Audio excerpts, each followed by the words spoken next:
Welcome to everyone. हम इस video में बात करने वाले हैं म्यूचुअल फंड के बारे में एंड इसके टाइप्स के भी बारे में डिस्कस करने वाले हैं। कौन से टाइप में इन्वेस्ट करने से हाई रिस्क होता है, किसी में लो रिस्क होता है, किसी में मीडियम रिस्क भी होता है, तो किस में इन्वेस्ट करने से कैसे रिस्क होंगी वो सारी डिस्कस करने वाले हैं। And small cap, mid cap, large cap भी डिस्कस करने वाले हैं, कौन सी कंपनी को बोला जाता है और किसमें कितने रिस्क भी होते हैं। तो जैसे कि बताएं कि म्यूचुअल फंड के बारे में हम इस वीडियो में जानने वाले हैं। तो म्यूचुअल फंड में टू टाइप्स के म्यूचुअल फंड आते हैं जनरली।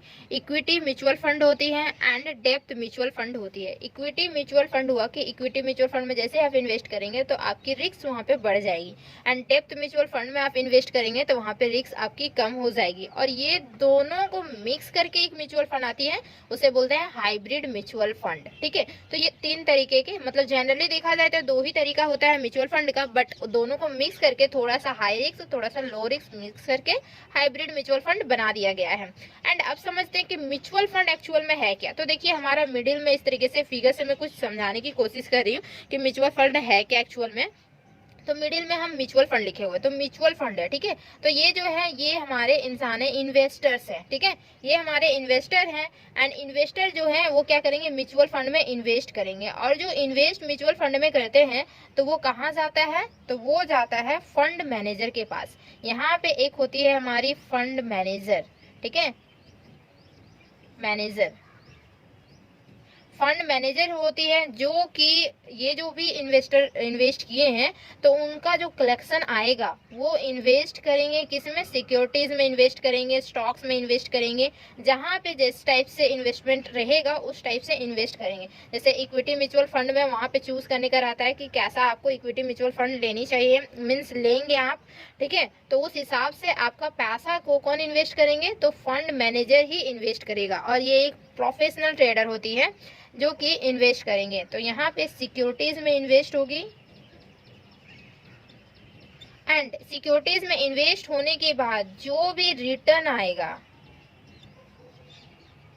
जो भी रिटर्न्स आएंगे, मीन्स जो भी प्रॉफिट होगा, जो प्रॉफिट होगा वो किनके पास जाएगा, तो इन्वेस्टर के पास जाएगा।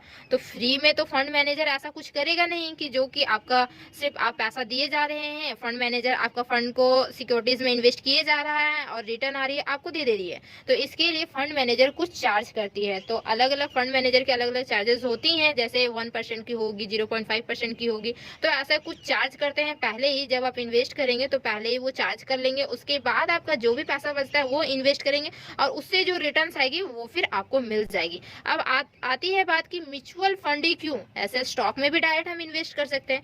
तो म्यूचुअल फंड में क्या होता है कि आपको कोई भी टाइम नहीं देना पड़ता है कि किस कंपनी का हम स्टॉक बाई करें, ये कंपनी अच्छा है या नहीं, या फिर कुछ दिक्कत हो रही है कंपनी में, हम वहां से निकलना चाहते हैं। ऐसा कुछ आपको कोई भी हेडेक नहीं लेनी होगी, कोई भी पैनिक नहीं होगा।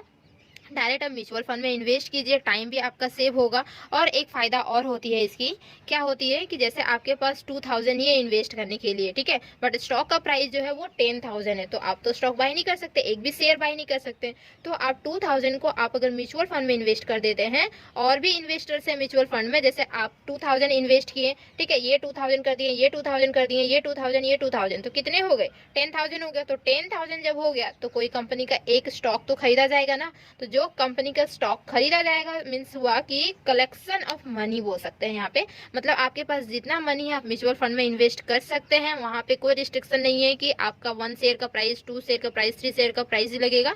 आप जितना चाहें उतना इन्वेस्ट कर सकते हैं और उस हिसाब से ही आपको रिटर्न मिलेगा। जैसे यहाँ पे 5% है, ठीक है, 10,000 हो गया, 10,000 हो गया तो वो कुछ चार्जेस लगाएंगे, चार्जेस भी लग जाएगा। ठीक है, और जो बचा और मे बी 6% भी हो तो उसका भी 2,000, मतलब 12,000 हो गया। तो क्या होता है कि चार्जेस लग के फिर 10,000 बच जाएगा उनके पास, और 10,000 जो होगी वो इन्वेस्ट कर देंगे। और इन्वेस्ट करने के बाद जो रिटर्न्स आएगी, तो रिटर्न्स जो आएगी वो 6% में डिस्ट्रीब्यूट हो जाएगी, उसी हिसाब से आपको रिटर्न्स भी मिलेगी।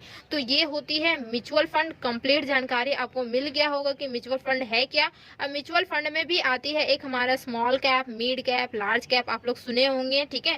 फ्लैक्सी कैप क्या होती है तो वो भी हम देख लेते हैं। तो अब बात कर लेते हैं स्मॉल कैप, मिड कैप और लार्ज कैप के बारे में। तो स्मॉल कैप म्यूचुअल फंड किसे बोलते हैं, तो ऐसी कंपनी जिनकी market capitalisation less than 20,000 crore से कम हो, ठीक है। 20,000 करोड़ से कम रहेगी मार्केट कैपिटलाइजेशन तो वो आती है स्मॉल कैप में। और स्मॉल कैप में अगर इन्वेस्ट करते हैं तो वहाँ पे बहुत ज्यादा रिस्की होता है, हाई रिस्क होता है। यही बोले थे कि म्यूचुअल फंड जो होगी इक्विटी म्यूचुअल फंड, तो इसमें भी आएगा ये 4-5 आएंगे, ठीक है। एक्चुअली में 4 आएगा। ये जो सेक्टर फंड होती है वो अलग होती है, सेक्टर जो हो जाती है आईटी सेक्टर हो जाती है, टेक्नोलॉजी सेक्टर, अलग अलग सेक्टर्स हो जाती है। यहाँ पे कोई लार्ज मिड लार्ज कुछ नहीं रहता है यहाँ पे, स्मॉल, ठीक है।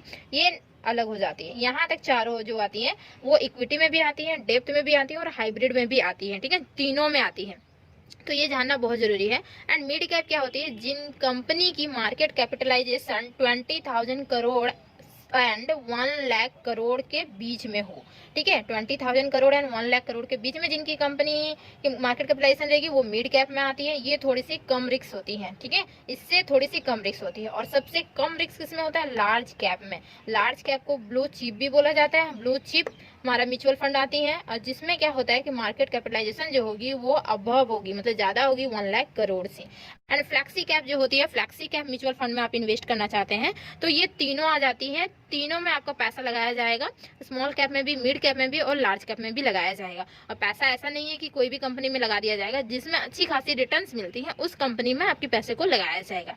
एंड आती है सेक्टर फंड, हम बता रही हैं जैसे आईटी सेक्टर हो गया, टेक्नोलॉजी सेक्टर हो गया, तो वो अलग अलग अपने सेक्टर्स क्या करते हैं, म्यूचुअल फंड्स को निकालते हैं। वहाँ पे डायरेक्ट होती है इन्वेस्टमेंट, क्लियर। वहाँ पे भी रहेगा, प्रोफेशनल मैनेजर्स तो रहेंगे, बट क्या होगा वहाँ पे डायरेक्ट इन्वेस्टमेंट होगी, ना ही स्मॉल कैप मिड कैप नहीं रहेगा। वहाँ पे रिस्क बहुत ज्यादा रहेगी। सेक्टर फंड्स में सबसे ज्यादा रिस्क होती है।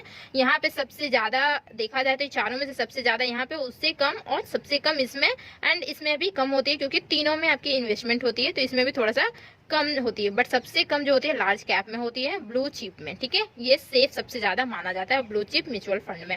एंड सेक्टर में भी सबसे ज्यादा होता है। यहाँ पे देखा जाए तो सबसे ज्यादा सेक्टर म्यूचुअल फंड में ही होता है। तो ये सारी थी म्यूचुअल फंड की जानकारी। उम्मीद है कि बहुत अच्छे से क्लियर हुआ होगा। एंड क्लियर हो गया तो चैनल को जरूर सब्सक्राइब कीजिए, लाइक कीजिए एंड शेयर कर दीजिए।